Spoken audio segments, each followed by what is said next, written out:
As recently as 1928, 12 countries in Asia today, that is, India, Pakistan, Bangladesh, Burma, Nepal, Bhutan, Yemen, Oman, the UAE, Qatar, Bahrain, and Kuwait, were bound together as one entity known as the Indian Empire, or simply the Raj. In less than 50 years since 1928, this Indian empire was shattered by five partitions, creating new nations, redrawing maps, pushing people to migrate, and leaving behind a legacy of conflict. While it is a myth that you can see Great Wall of China from space, you can actually see the border between India and Pakistan. Currently, a fence is being built between India and Burma. What are the reasons behind these conflicts and coming of new nations? And why studying these conflicts is important in a globalized world? In his new book, Shattered Lands, Five Partitions and the Making of Modern Asia, historian Sam Dalrymple answers these key questions. Sam, thank you so much for coming on the show, firstly. And I want to start with this question. How did history happen to you? Good question. Thanks for having me on the show. So I grew up around it. I have a historian for a father and was always from age dot being dragged around historical sites, be they Rajasthani fortresses or kind of going around Bengal in search of bowel musicians, etc. But I think the key thing was when I was about 16, we went on a very random family holiday to Afghanistan. Um, and I began desperately obsessed with Afghanistan and began teaching myself Farsi. Um, I was actually very into physics at the time, and I was convinced that I was going to become a quantum physicist. My A levels and IB was double maths, physics, and philosophy. So that tells you where I was going. That I didn't actually do history at A level or anything. Um, but it was after doing after visiting Afghanistan that my life changed, and I began applying for jobs there. So I spent a summer working in Kabul. And I began, and then at university I studied Sanskrit and Farsi instead of physics. And it was through that, I think, that I gradually became obsessed with history and reading about the Persian and Sanskrit worlds. But the key thing was actually the moment that I began practicing was through this organization that I founded with my friends called Project Astan, which was an oral history project based around recording memories of partition survivors. And so we did this was a kind of Oxford University project that then spiraled into my job for the last that I still basically work at 7 years later. But we would use virtual reality to reconnect families on either side of the India-Pakistan divide. And if your family had come from Lahore, and we would be able to show you your ancestral Haveli or Mandir or Gurdwara that had been abandoned on that side. And so I was working on that for about 2 years. And it took me to all of these small towns across the subcontinent with this incredible heritage that was falling apart because, this was by nature, they were sending us to the places that had been abandoned at partition. So we'd end up going to places in East Punjab, Indian Punjab, that had these beautiful, very early medieval dargahs or masjids that had been abandoned overnight 75 years ago. In Pakistan, we would go see these incredible Gurdwara or mandir complexes that have been abandoned, likewise in Bangladesh. And it got me more and more obsessive, I think, in terms of documenting this history, but also quite how much of these histories had been cut off from us. And so that's what got me into history. Sam, for a lot of your work at Project Dastan, as well as for your book, you use oral history as a source. So tell us something about oral history. How does doing oral history has changed the way you look at historical events that are otherwise based on official narratives?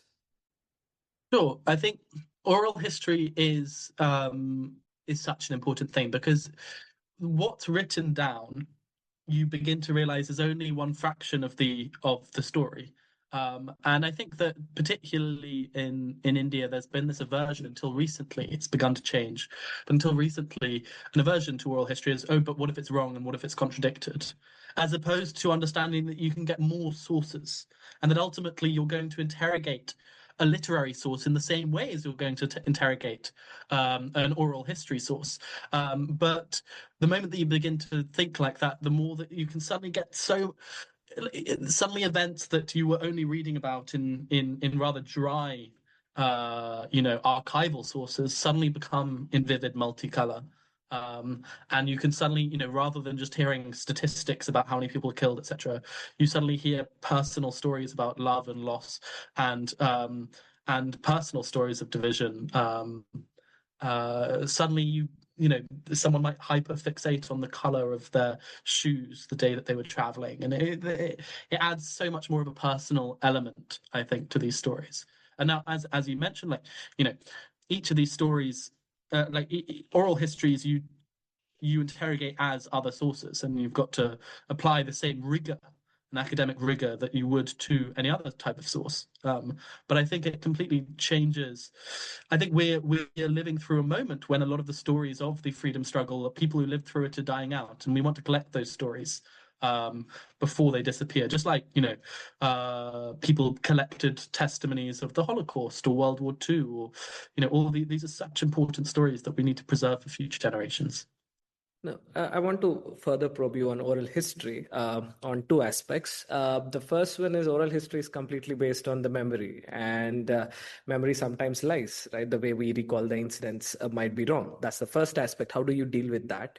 And the second aspect, which is also very visible in your work, in your epilogue, you reflect on historical amnesia. You give a story about how in Bangladesh, they don't remember the earlier partitions with the Burma and India. They only remember the 1971 coming out from Pakistan, right? So how does historical amnesia play part in the oral history? I think I can answer them both with one story, which is the story. I think when you're training as an oral historian, so I was lucky enough to have two major mentors in this field. One is Anshul Malhotra and one is Kavita Puri. And together they are two of the most amazing women I've ever met. And there's a particularly funny story of when we first set out to do Project Astan, and we sat down with Anshul, who we'd reached out to over Instagram, and said, "Hey, we're a young student project. Could we have your help with this?" And she said, you guys have no training. You're going to traumatize everyone you speak to, and then set out to actually become our mentor. And over the subsequent years, actually trained us up in everything. Now, the example I want to give you is this man called Iqbaluddin. And Iqbaluddin comes from Ropar in Indian Punjab. He migrated in 47 when there were pogroms against Muslims in East Punjab. He migrated to what's now Pakistan. Eventually, he moved to London. I think he lives with his cousin Badruddin. And when we first interviewed him, and we said, "What happened at partition?" He told us this story of the Muslim League and Gandhi and the pogroms against Muslims, and the fact that Muslims were genocided in East Pakistan. Sorry, in East Punjab. And he's written a book on this, and it's a long story of personal hurt and slightly warped narrative. It leaves out the fact that the equal thing was happening on the other side of the border to the Hindus and Sikhs of Pakistan. Now, what was interesting was once we'd asked him what happened at partition, and the story that he'd given us was a story that was largely devoid of his experiences. Once we asked him what his life was like before partition, and if he'd ever had friends from the other community, the story this and is there anything he'd like to do if he got to go again? This is the thing that Project Stein gave us the ability to do. It played into the nostalgia. What do you miss? Even if you feel that you've been genocided out of your home, what do you miss? And his answer was very revealing. Having spoken about Hindus and Sikh, never trust a Hindu and Sikh, and they've genocided us out of our homes. The one person he misses is a man called Narendra Singh, who's a Sikh man from his village, who was his best friend, who he's never been able to see again. And suddenly an entire different conversation opened up, and it was about missing his Sikh friend who'd played with him every playtime, and where they stayed in touch right until the 1960s. And it was a different story, entirely different conversation suddenly opened up, and one where suddenly all of the hurt of the events of 47 had been removed, and suddenly he was reliving his life from before the trauma, if you will. And so we actually then managed to reconnect him with the family of Narendra Singh. Narendra Singh had passed away a few years ago, but we managed to find Narendra Singh in a town called in Mohalli, just near Chandigarh, and we managed to find the kids and his wife and put them all on a phone together. They were crying. He invited them all on holiday to London. It was a very sweet experience. But I think that is by asking the right questions, you get different answers, and you need to know your stuff enough that when you can trust an oral history when it involves them, rather than someone saying, "Oh, this is what happened." It's like, "Hey, well, were you there? Like, what's your you interrogate these as sources, and yet you've also got to know which questions to ask. And there is a series of oral history techniques that I think are important in going about this. That is interesting. Now, I want to talk to you about another key sources that you have used in your book, apart from oral history, that is chasing archives, right? You are essentially writing the history of 12 countries in Asia. How many archives have you chased, and what kind of challenges have you faced, and how exciting was the total project of digging into archives? Give us some snippets. Yeah. So I've been into obviously British, India, the official archives from Britain, India, Qatar, and I think it was the UAE, were very, very, very front and foremost. Those are the official archives. So I couldn't get into, for example, the official archives of Pakistan or the official archives of Bangladesh, except where they've been scanned by scholars who were able to send me papers. But one of the things that I was able to do in the countries whose archives I couldn't access was private archives. And so I think one of the most exciting private archives that I got into was the personal papers of Firuz Khan Noon, who was the last democratically elected Prime Minister of Pakistan before the military took over. And in his house, sitting in his house, was the document of the military taking over Pakistan, saying, "We are so sorry to inform you that we are taking over your government and dissolving the assembly and ending democratic norms," etc.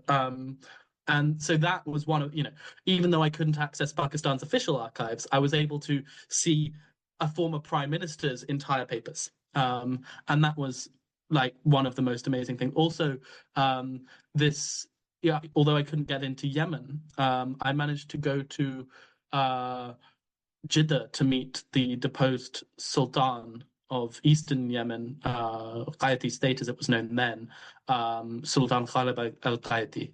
And he has, again, all of these papers that appears in the chapter Last Days of the Raj, where he has these extraordinary papers of the last days of his kingdom that, although like I didn't manage to get into the official ones, gave me as deep a picture of what was going on there, because it's the former sultan's private papers. This is what he was looking at on the days.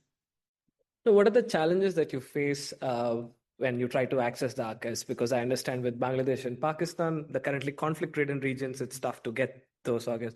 But what are the other challenges that you see? Yeah, I mean, so in Bangladesh, they just don't have many of the papers because the Pakistani army burnt them all in 71.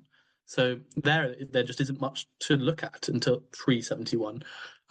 In Pakistan, so many of these archives have deep bureaucracies that forbid you from going in unless you've got 5 months to kill. And eventually, it's not like they don't let you in; they just put you through a bureaucratic ringer, and it's like, okay, do I have the money to spend 5 months trying to get into this one archive? Probably not, because you don't even know what's going to be in there when you get in there. And then there were other things like, there was a cyber attack on the British Library, which meant that it was impossible to access. This was like 2 years ago or something. And so for about a year, it was impossible to access any of the India Office archives in the British Library. Thankfully, that's over now, and you can access everything again. But that's the kind of issues that we've been facing. And then, of course, when I set out on this project, I was hoping to do a lot of digging into the archives of Myanmar, Burma. A coup subsequently happened, and suddenly many of the scholars who've been working in those archives have been accused of being spies, etc. And so I just didn't even try applying in the end because everyone that I was speaking to said, just don't. Go do private interviews, go to the sites that you need, but like you'll endanger yourself. And so I actually did manage to get a lot of the. So there was some scholars who had been working on similar things who sent over documents from the Myanmar archives that they'd scanned 5 years ago. And so, but other than those documents, I've not managed to sit there myself. And yeah. Now, every key character you have spoken about from Myanmar has a very interesting life trajectory. It would have been wonderful if we can get all those archives somewhere down the line to do the work, but the problems. Now, getting into your book, you write, and I quote, the last decade has witnessed the decline of globalization, the strengthening of borders, and the resurgence of nationalism across the world. India's partitions are a dire warning for what such a future might hold. Stop quote. Why studying these partitions becomes important? How are they relevant now? I think we're living in a world where borders are once becoming like we're emerging from this moment of hyper globalization where suddenly nationalism's back on the resurgent, and we are yet again seeing, for example, with Trump's tariffs, etc., that have just come in recently. We're seeing a resurgence of, the importance of national sovereignty, but also each of these countries trying to see these borders as cold hard facts, rather than looking at the nuances of where they originated. And I think that in a world where, on the one hand, we've got Trump talking about, taking over Canada and Greenland, etc., and we're seeing a kind of resurgence of empire thought. But then we're also seeing India's recently announced that it's building a wall on its borders with India and between India and Burma, thanks in the wake of the coup. And all these pose a dire warning of what's to come. I think we need to be aware of the divisiveness of these borders and their contested origins. And it's only through understanding quite how contested that they were when they were made that we understand why they produced so many problems for us. And treating these borders as basic units of measurement leaves out and ignoring the fact that there are thousands of millions of families with relatives on the other side. It's a recipe for disaster. Let's start with the first partition that you speak about. That was the 1937 partition from Burma, now Myanmar. Tell us something about how this partition has come about, right? What relation that Indian mainland that we have currently shared with the Burma? So the Raj 100 years ago today was almost twice the size of modern India and stretched from what's modern day Yemen in the west to modern day India in the east. It's a far larger map than we tend to. We used to seeing undivided India as India, Pakistan, and Bangladesh, but that's not the case. That map existed for 5 months in 1947. If you went back 100 years ago today to the 1920s, it includes Burma, which was part of the Raj, part of British India for longer than Punjab had been, actually. And Rangoon was one of the great cities of the Raj, along with Kolkata, Bombay, and Madras and Lahore. Now, Rangoon, in the course of the 1930s, becomes one of the most cosmopolitan cities in the world and sees migration from across India. It's seen as a place where you can escape caste and make a millions of rupees and then go home a rich man. Now, and it does tend to be men. It's much less women going. So, you've got the song Mera Piya Gaye Rangoon as an example of that largely male migration to Burma. But in the wake of that, you get increasing numbers of Burmese people feeling swamped by immigrants, basically. It's a similar story to Brexit, this first partition, where they feel that they're being pushed out by these skyrocketing house prices in the capital. Suddenly, it's not, instead of Burmese majority, it's Tamil majority and Bengali majority. So an increasing nativist movement to separate from this vast economic union begins. And it's quite divisive, as in Burmese politics is literally ruptured down the middle. You've got the separationists and the anti-separationists as the two big political parties of the 30s. Um, but eventually, on April Fool's Day 1937, Burma will be separated in a partition that will then inspire all of the other ones. In your book, you document how, even a decade before and after the partition of Burma, there was a lot of violence against Indians who are living there. What are the reasons behind these conflicts? So it was just this overwhelming immigration, basically. It was this sense of the Indians are taking our jobs and that we're becoming second class citizens in our own country thanks to the British.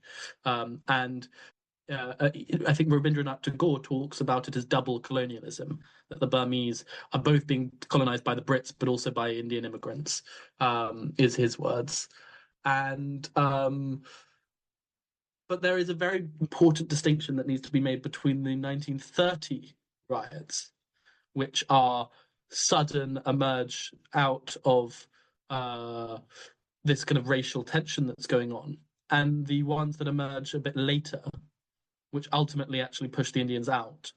I think it's 1938, which are manufactured pogroms by a man called U Saw, who is a fascist, formally approved of by Hitler's party, who wants to solve the India problem. He wants to use Hitler's methods on the Jews against the Indians of Burma. So he's quite literally manufacturing what is called in the press the Burma's Kristallnacht.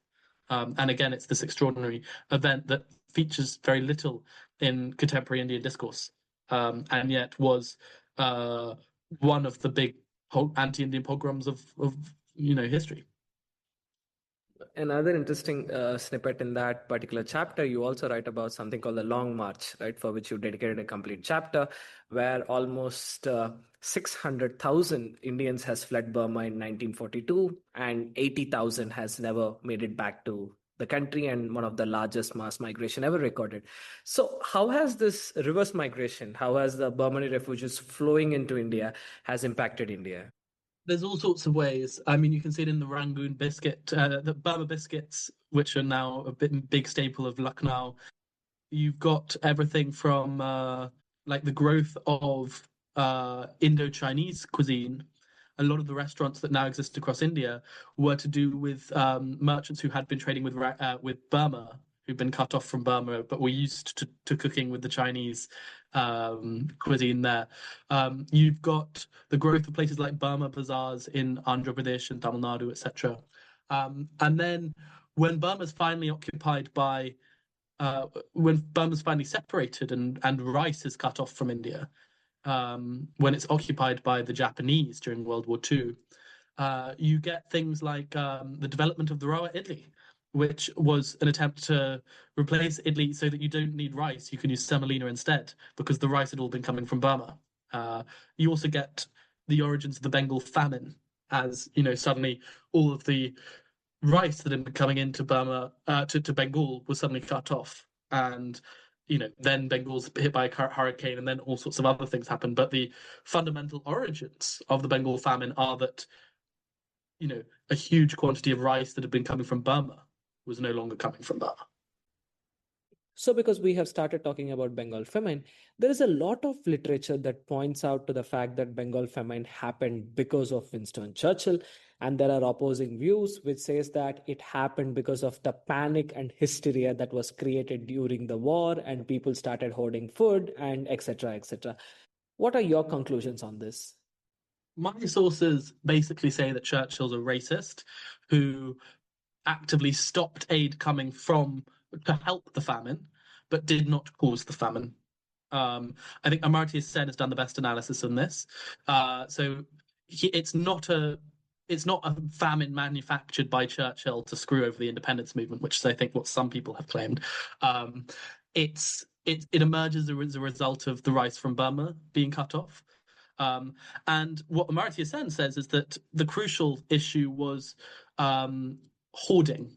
A crucial issue was basically the inflation of prices by hoarders who thought that they could get more money from it. Nonetheless, Churchill did have the ability to send rice to Bengal and to open kitchens across Bengal. And when Viceroy Linlithgow writes to him, he responds, no, I think it's his Secretary of State Amory writes to him about it. He just responds, "Why isn't Gandhi dead yet?" And he writes that Indians are a beastly people with a beastly religion, and there is all sorts. So my take is basically he worsens the Bengal famine, but he's not the root cause. And the way that he worsens it is through pure and unmitigated racism and some of the worst racism. So I don't think that he holds partial responsibility, but not sole responsibility. I want to move to another character, which is Bose. One picture of Bose, which is also in your book, which is like arouse contrasting emotions, is Bose shaking hands with Adolf Hitler. So tell us the relationship between Bose and Adolf Hitler. How does it turn out? This is one of the most fascinating figures, as I'm sure everyone listening to the podcast will already know. He sees, as many Indian nationalists see, what's the difference between British imperialism and Nazi fascism? And as I think Moore, who's one of Bose's close collaborators, writes, we couldn't understand why it was okay for Britain to conquer India, but not okay then for Germany to conquer Poland. And so Bose makes a calculation that it's if Germany will help him gain Indian independence, then that will help the Indian people. And yeah, he's a deeply complicated figure as a result. He very much collaborates with Nazi Germany. There's a section of the Waffen-SS which is founded from Indian prisoners of war that joins the Waffen-SS and goes around Germany hunting down Jews, literally. And they're all kind of Punjabis from the north, or people from the northwest frontier, and that's and they make a joint pledge to Adolf Hitler and Sebastian de Bose. So there's a very complicated history here that he explicitly writes that he doesn't like Nazi philosophy, but he is willing to work with it if it can help India gain her freedom. But he then very much issues the whole thing. He then says he actually meets Hitler face to face, and he thinks he's a complete madman. He actually meets him and he thinks this guy is horrendous. We're out. But he's been living in Berlin for like a year at this point. But he's like, I'm out. He and his right hand man Abid Hassan take Hitler's submarine to go meet the Germans. So to go meet the Japanese, who he thinks, okay, maybe we can get an Asian power to help us, who will probably be better than this complete ridiculous madman. And so I think that Bose, although initially collaborating with the Nazis and with Hitler, comes round to the fact that this guy is not going to be good for him. And eventually goes and joins the Japanese instead. And there he has more luck. And the Japanese are founding the INA. Bose is put in charge. And the rest is history. Now, here is one question which I have, which is Japanese are not very trustable in Asia because in your book, you write the story of how the Burmese nationalists collaborated with the Japanese to win freedom from Britain. And after they helped it and Japan occupied complete Burma in 1942, they were hesitant about the independence question. Right. So Bose did not have such inhibition that if we take Japan's help and throw British out of India, now it will become a Japanese colony. I think he does have these inhibitions, but he's kind of like, let's get there when we get there, kind of thing. And Burma and the Japanese do basically grant a form of independence to Burma, but it's just not the independence that, for example, Aung San Suu Kyi's father Aung San had envisaged. And there is increasing pressure to merge it into a Japanese empire. So I think he's aware of it and he's fighting these conflicts. But he sees his primary mission as to get the British out. One more thing you write in your book, I think, which is most interesting thing, and I quote, although the Indian state today reveres the 40,000 who enlisted in the Bose's army, almost 4 times that number died refusing to join him. these men and women have largely been forgotten. Stop quote. Tell us this story. So, so Bose, a lot of the INA were Indians from across Southeast Asia who'd often never been to India, but were Indians who'd been living in Singapore or Malaysia or or Burma or other places in Southeast Asia. Many of them, of course, had been to India, but some of them had lived there their entire lives. Um, they're given a choice to basically join Bose's INA or basically work in labor camps. And there is a huge number of Indians who say no to joining Bose and die. Particularly, I think it's building the Burma Thailand Railway, which I think is one of the deadliest bits of kind of Japanese World War II. All sorts of atrocities, people just dying and not being fed, etc. And I think that this huge population of Indians who die under Japanese rule for refusing is a story that we've forgotten, and it doesn't fit in with our present day nationalisms. I think that the entire story of World War II is a conflicting one in India because no one's quite sure what to do. Because on the one hand, you've got this army that many people wanted to fight fascism and were willing to compromise by joining the British. Other people had exactly the opposite response, and so it's not been memorialized in the same way that it has, for example, in Europe, because of this conflicting. No one's quite sure which side to be on. I think one of the most clear-cut examples of this is, I think it's General Timmy, who is, I think it's Timaya, who is one of the highest-ranking Indian generals in World War II for the British Indian Army. His brother joins the INA, and they're fighting on opposing sides. And that sense of division and being stuck between these great philosophical questions. Is it better to join British imperialism but fight Nazis, or is it better to fight British imperialism but have to negotiate with Nazis? And that is a question that I think everyone in this conflict had to come to personal terms with. Any reflections on what speaks to the popularity of the Indian National Army right now it holds in the Indian memory?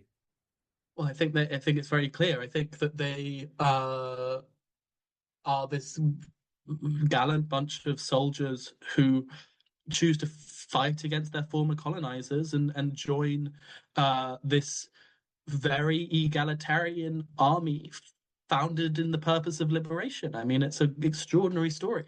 I also think that Bose's INA is rather extraordinary. It does away with all the kind of British pseudoscience of martial races. It's a secular organization where his right hand man is Abid Hassan, and there's Hindus and Sikhs and Muslims, and it's this image of pre-partition India that would very soon be lost. And I think the nostalgia also for pre-partition India before its partition in 1947 also plays a role in that. Because there's this idea that had Bose taken over, then it would probably be a different story. Probably there wouldn't have been a partition, or who knows. But I think that there are so many things that feed into it, and also there is the undoubted thing of Bose's charisma. He's a very charismatic man. That being said, one of the fascinating things is that the INA, no one in India actually knew about. Very few people knew about the INA when they were fighting. Everyone in Southeast Asia knew about it, and there were all sorts of people who were on illicit radio channels and revolutionaries who knew about what was happening. But the British succeeded to a large degree in keeping the Indian public out of it, without them knowing what was going on. The moment that everything changes is the INA war trials. Now, after World War II, after the Brits have been suppressing protests against British imperialism, etc., Quit India movement's been suppressed, all of this, in 1945, 1946, the Brits place symbolically a Hindu, a Muslim, and a Sikh general from the INA on trial in the Red Fort of Delhi. And these trials galvanized the public like nothing else ever has. Actually, most people in the public didn't know that the INA had even existed, but now everyone is supporting them. And it's seen as here are the Brits trying to punish the guys who tried to liberate us in this kind of picturesque red fort, a Hindu, a Muslim, a Sikh. It's a perfect image. And every political party, the Muslim League, the Congress, the Communist Party, etc., all galvanized behind protests against basically hanging these generals. And eventually the Brits have to back down. And this is one of the first times after Indian independence, after World War II, when you can see that Indian independence is very soon about to happen because of how sort of large the public opposition is to this. And so this is the crucial thing, is that the INA were popular in their lifetime, but only amongst the people who knew that they existed. And it's afterwards that, it's after 1945 and the INA war trials that they become these kind of pan-national icons. And then obviously after partition, they're seen as the guys who could potentially have stopped all of the violence. Who knows? Of course, it's difficult to say that because all the other uncomfortable truth is that many of the raiders who would later try to claim Kashmir for Pakistan were INA generals, and this is the bit of the narrative that I think India has leaves out, is how much of the Pakistani army trying to seize Kashmir for Pakistan was also INA generals. That's a very interesting facet. And I want you to talk about the next one, which is one state which has actually been through all these conflicts and still don't feel very much recognized within the Indian mainland, is the Nagaland, right? Tell us the story of their hero, Angami Zapofizo, and what are the key contradictions they had to face over time and of the consequences of which we see even today. Sure. Fizo, fascinating figure, and one who I try to place absolutely front and center in my book. And I think this is something that a lot of people have rather liked, because I see him as important a figure as Gandhi, Nehru, Jinnah, etc., but one whose dreams never realized, but I think is at the front and center of so many global events of South Asian history. Nagaland's history is complicated because before the British annex it had been part of many Burmese empires, but never any part of any Indian empires, in a sense. And so when it comes, there are several of the Burmese empires stretched all the way into Assam and into, Mizoram, etc. But the Ahoms never rule over Nagaland, like the Bengal Sultanate never rules over Nagaland, the Mughals never rule over Nagaland. And so it's really and they're speaking a Tibeto-Burmese language. They're speaking a language closely related to Burmese that's not related to any Indian language. And so, when the time comes to draw the Indo-Burmese border in 1937, Nagaland is cut in half. I think very few Indians realize that 1/3 of all Nagas live in Burma. And Fizo, who had been living in Rangoon, like many Naga nationalists, the city that they went to was Rangoon rather than Kolkata. He's living in Rangoon at the time, and later, after World War II, after joining the INA, after being an INA soldier, Fizo goes back and decides he's going to create an independence movement for Nagaland and make sure that it ends up as neither part of India nor Pakistan. As he sees it, the Nagas are an independent people. They've always been independent. And, even during British rule, Nagaland has always been rather unadministered. You've had one or two outposts, but it's largely separated from the rest. This obviously goes awry, and the Indian Army later goes in, and Nagaland has this election where they all vote to remain independent, and then the Indian Army go in and suppress it. Fizo will later escape to Pakistan. The origin of India-Pakistan's proxy wars are when Pakistan after the first time that the Pakistani government starts funding Indian separatists is when Ayub Khan reaches out to Fizo and begins funding Fizo's separatist movement. And crucially, again, we see it as Naga separatism. Fizo, from the outset, his aim was to reverse the partition of India and Burma and reunite the Nagas on this side with the Nagas of that side. And I think that is such an important thing. It's like, Sikhs trying to reunite the Punjabs on both sides, or Kashmiris from both sides of Kashmir trying to reunite. I think that the Naga conflict tends to be separated from these other partition conflicts, and yet they're exactly the same. And he's this amazing, charismatic figure with a half-paralyzed face. He's a former Bible salesman, joins the INA, becomes a very different man. Briefly joins an insurance company called Sun Life Insurance. Like, he's a brilliant character, and one who, to date, there's only a few good books on him, and is one of those figures who there should be far more books on. How did his life end? What was his feelings with which he has passed away? Any reflections you found on that? So until 71, I think he was still hoping that Nagaland would gain independence. When India finally helps liberate Bangladesh in 1971, they capture in the ISI headquarters, they capture a lot of Naga separatists. And from that moment, Fizo's Naga separatism essentially begins to die.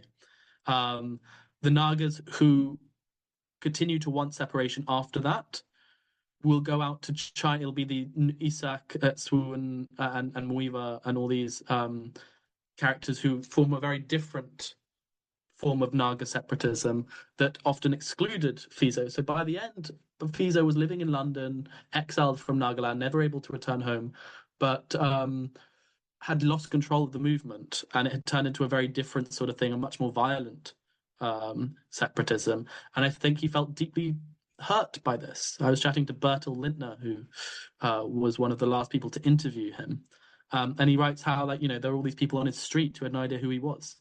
And he was living a rather sad, lonely life, unable to go home, and yet having lost control of the movement that he began.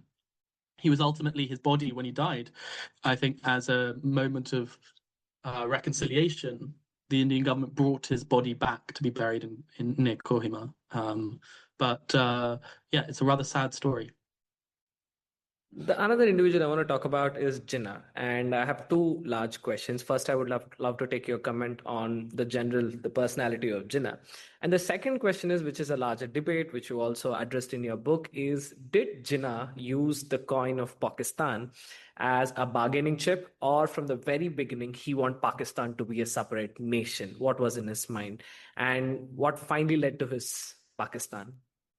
Jinnah is the character who challenged me the most during this book, because I think that the Jinnah I emerged with at the end of the book was one who was so fundamentally different from the image of him I had going in. I mean, growing up in Delhi, I imagined him as this kind of, Muslim separatist almost, who wanted a separate two-nation theory. And the fact that in the 1930s, he is the biggest proponent of Hindu-Muslim unity. Sarojini Naidu, who India continues to, revere as one of the great Indian nationalists, and probably the most important female Indian nationalist of the 20th century, who, again, tragically hasn't had a biography in years and really needs to. She's the most important female nationalist in the nationalist movement.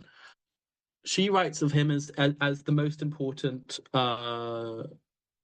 ambassador of Hindu-Muslim unity. And he begins to change only after basically Congress moves increasingly towards Hindu nationalism under Gandhi. And he is after protecting the rights of Muslims originally. And his transformation in the subsequent 2 decades is one of the most fascinatingly complex. Too complex to probably get into here on the podcast, but he changes as a man fundamentally. There has been a lot of discussion on whether he actually wanted Pakistan as a separate nation, or whether he saw it as a bargaining chip. I think it's more complicated than that, because I think that no one had any idea what Pakistan would be. I think that the image that he probably had originally may have been more to do with, for example, how England, Scotland, Wales, and Northern Ireland are all represented as nations within a wider UK.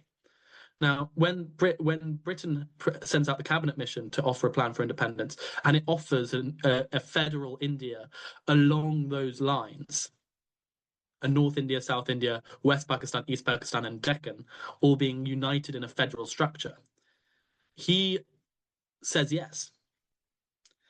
And yet it's Gandhi and Jinnah who pull away. And then it's after that he begins pushing for an independent nation state entirely. I think that by the end, he definitely saw Muslims as a separate nation. The question is whether they needed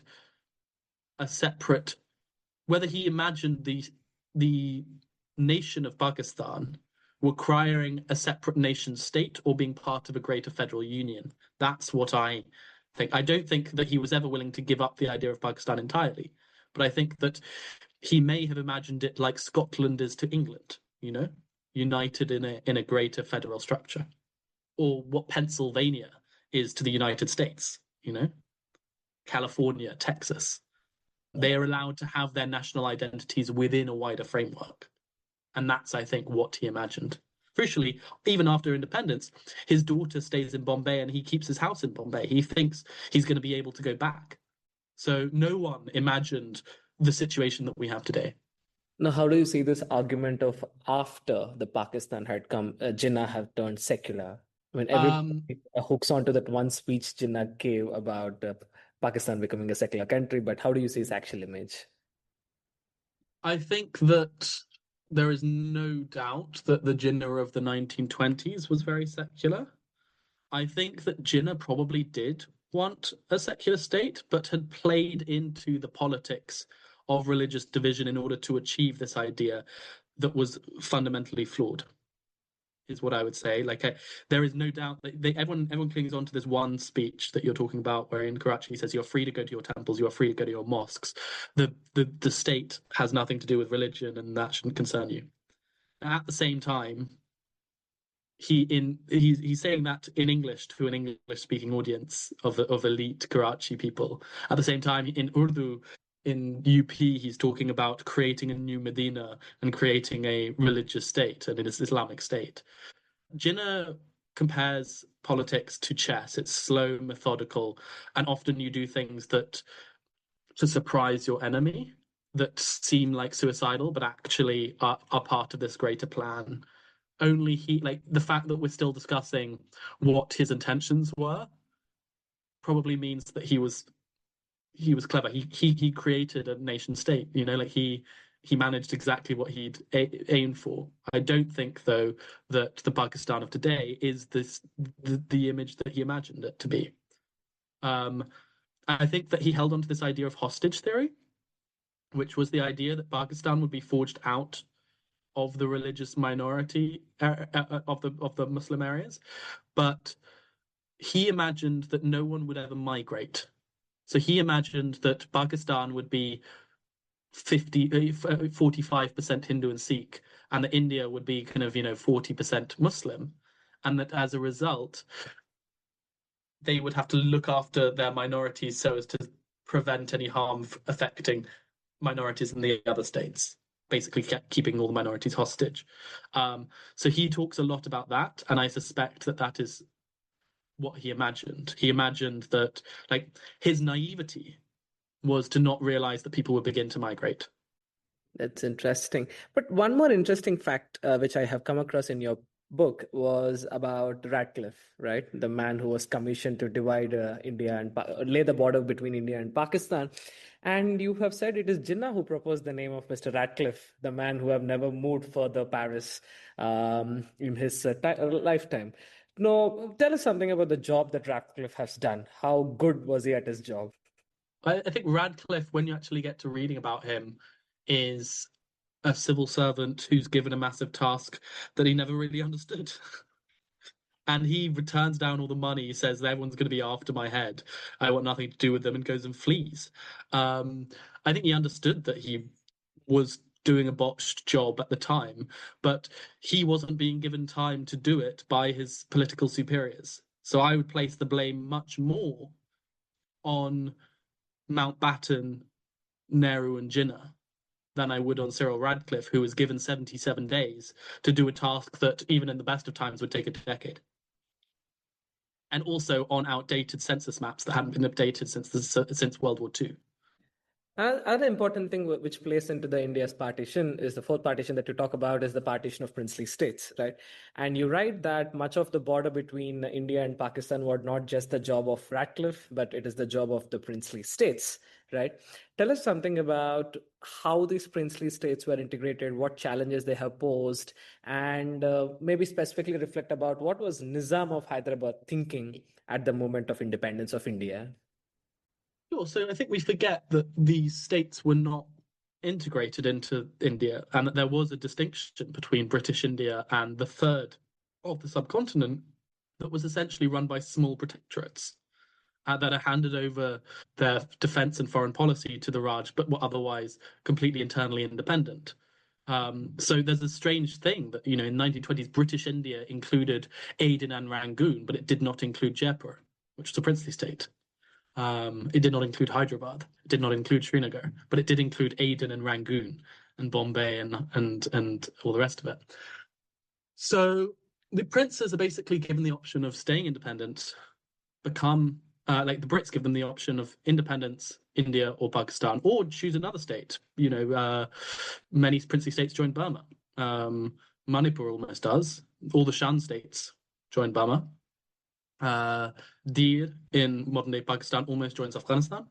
Kashmir, Hyderabad, and several others all think that they're going to remain independent. After all, Nepal and Bhutan and Dubai and Qatar all managed to remain independent. They're also princely states. The list of princely states opens alphabetically with Abu Dhabi, but they're given the permission to leave because all sorts of reasons that you'll have to read the book too complicated to go into here. But so the Nizam of Hyderabad, despite being surrounded on all sides by Indian territory, sees that his country is larger than France. It's got it's got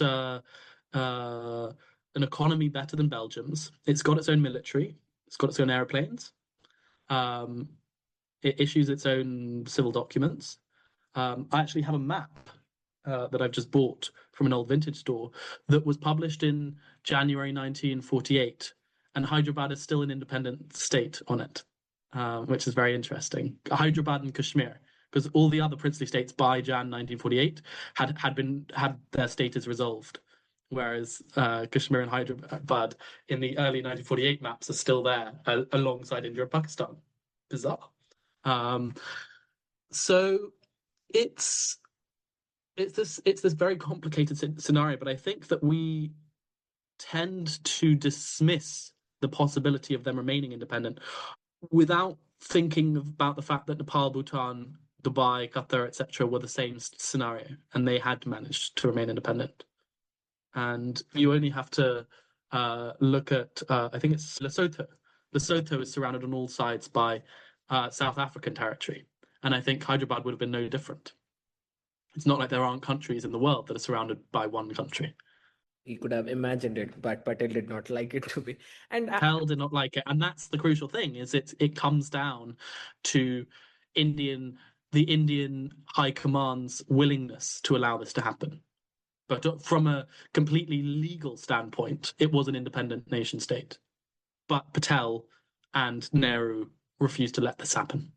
No, one thing which I quipped the moment I read it is in the chapter on the Hyderabad, the last quote, you actually quote Soviet Premier Nikita Khrushchev saying, how had India managed to liquidate the princely states without liquidating the princesses, right? That's a very interesting way of looking at. But here is one I want to take one big comment. So the three key founding fathers, right? Gandhi, Nehru, and Patel, right? Can you give us their state and the relationship they shared with each other at the moment of independence? Yeah, so at the moment of independence, they're all quite close. Both Nehru and Patel revere Gandhi. Gandhi and Patel are both Gujaratis. Nehru is Kashmiri, and they're very, very close. But in particular, Nehru and Patel will grow apart in the subsequent months. And it comes down to the role of Patel's closeness with basically kind of Hindu nationalists, and Nehru is very set on creating a secular state, and does not want to be the kind of Hindu Pakistan, as he says it, whereas Patel very much sees that, okay, so we've lost our Muslim constituents, so we can't lose our Hindu constituents too, and so begins leaning more and more on groups like the RSS and the Hindu Mahasabha, much to the disgust of Nehru. No, one more question was about the Hindu nationalists, right, which you have mentioned, which the Patel was leaning into. What kind of propaganda had they played? And they were initially not very popular in India after the independence, and now they saw a wide resurgence, right? How do you see the evolution of this Hindu nationalism, and what at the moment of independence are the late seats for this? So Hindu nationalism is massive throughout the 20th century. Particularly there's a new range of literature that's coming out on them that's really good and scholarly. I'd recommend, for example, Abhishek Chaudhry's books on Vajpayee, which are brilliant on the early RSS. There's also Jha's amazing stuff on Godse, for example. But I think that basically they're really popular and develop in tandem with Muslim nationalism. They are a symbiotic relationship to Muslim nationalism as Hindu nationalism. And just as you see the rise of the Muslim League, you also see the rise of the Hindu Mahasabha. And Savarkar's work is increasingly influential, even though in the 20s, there's a small minority of Hindus who agree with this. By the 40s, with the rise of Muslim nationalism, it becomes increasingly popular. The people see it as, oh, okay, if Muslims do want this, then maybe we need to listen to what Savarkar had to say. Now, I think Gandhi was so popular across all lines, religious and civil, that when he's killed by Godse, it undermines the Hindu right for a good decade and puts them into the wilderness for a good decade. They're banned for, I think, 2 years. They're re-legalized by Patel in 1949, but they'll not recover for a very long time. They stay out of politics, but play a role. But it takes a few decades for kind of Congress's hegemony over Indian politics in the 50s to wear off, and then particularly into the 60s. That you begin to see the rise of Janasangh and all these kind of new parties that will eventually turn into the BJP. I think, as I mentioned in the book, one of the big turning points for its resurgence in India, to a degree that we don't focus on enough, is 1971, when Pakistan is, massacring Bengalis across East Pakistan and all of this.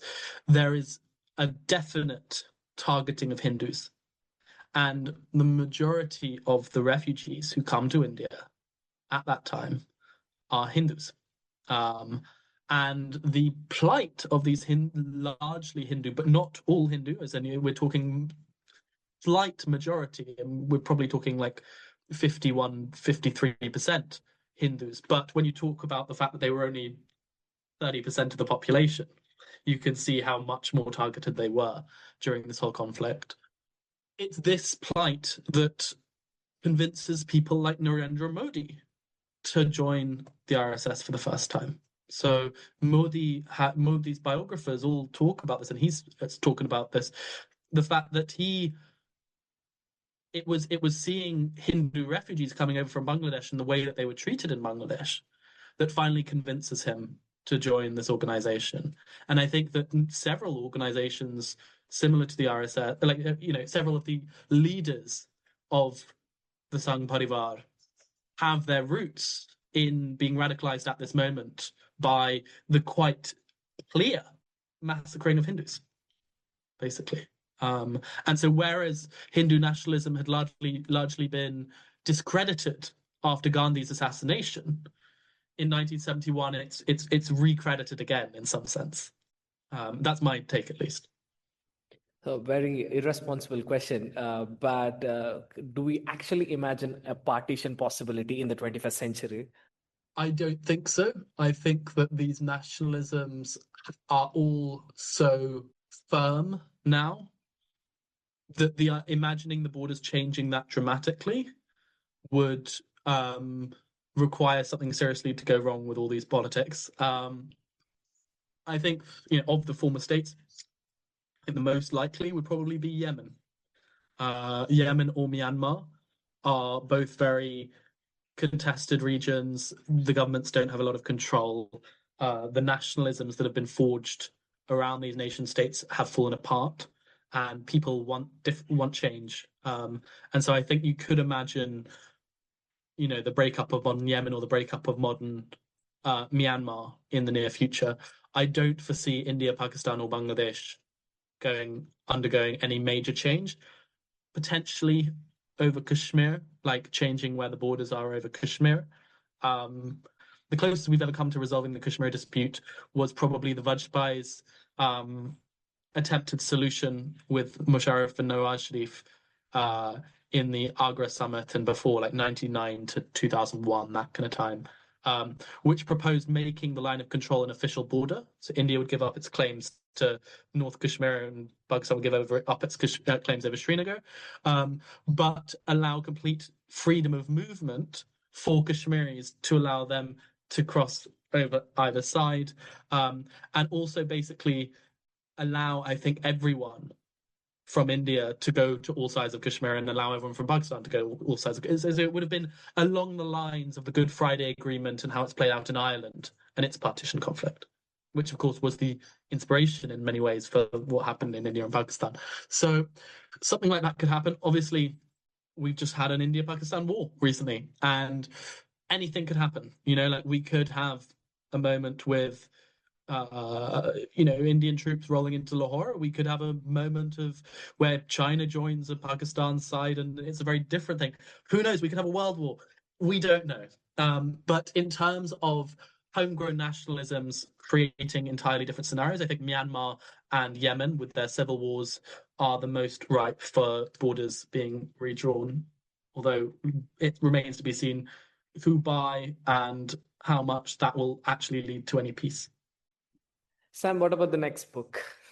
There are several ideas I've got. I'm playing around with them as we speak. There's some ideas to remain in the 20th century and focus on other partitions. Other stuff, I'm trained as a Sanskritist and a Persianist, and so there's several things that would go back to early Sanskrit world or sort of medieval Persianate world.